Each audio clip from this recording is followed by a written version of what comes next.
Egwanga erisinga obuto mu nsi yonna ly'erya South Sudan naye ate era ly'erisinga okubeeramu embeera eyeralikiriza endwadde zinnamutta, enjala, obutabanguko n'ebirala byonna by'oyinza okulowoozaako byonga ebimu ku baana baliwo mu ggwanga lino.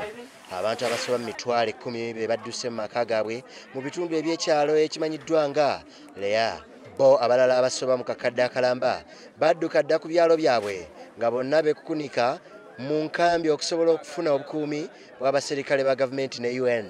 Mu bbanga eriise ery'emyezi egiwera ddala 18 bano tebalabangako ku kiki ekiri ku byalo byabwe, anti abakambwe abaagala okuvuunika gavumenti ya munnamagye Salva Kiir babatigomya ekisukkiridde ku bitundu gye bazaalibwa. N'abamu ku bakulembeze b'ekitundu kino badduka dda ku byalo nga batya nti oba oliawo bayinza okutemulwa, nga bateebereza nti abayeekera basuubira okubatuusaako obukambwe n'obumenyi bw'amateeka. I'm talking through what I have seen. I have seen them with my own eyes. Today even you have around 3 to 4 people that were injured were brought from the village that I'm talking of. It's called Lual and Tai. Ng'oggyeko entiisa ey'okutemulwa kwe balaba n'amaaso gaabwe, bano tebakyasobola kwerimira mmere yonna ekiseera ekyenjala ng'omuwadde akatebe ekigenda mu maaso mu bitundu byabwe, era ng'ekitundu kino abantu abasingako obungi balindiridde ku kimu ku mmere eva mu bitongole nga Uganda Red Cross buli olukya. Now we're going into rainy season, which also means that if they haven't had the chance to plant their seeds until now, they do not have any food stocks for the coming months.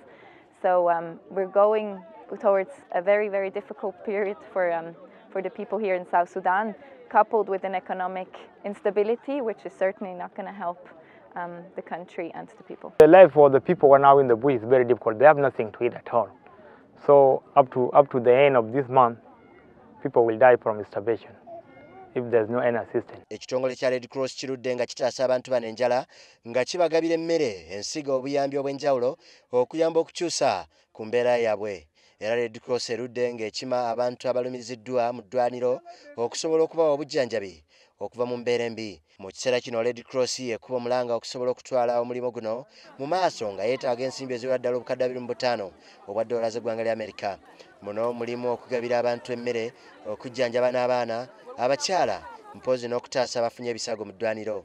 Ebirala mulimu okugema ebisolo byabwe kubanga bino bye bibawa ekyokulya n'ekigulira amagala eddiba.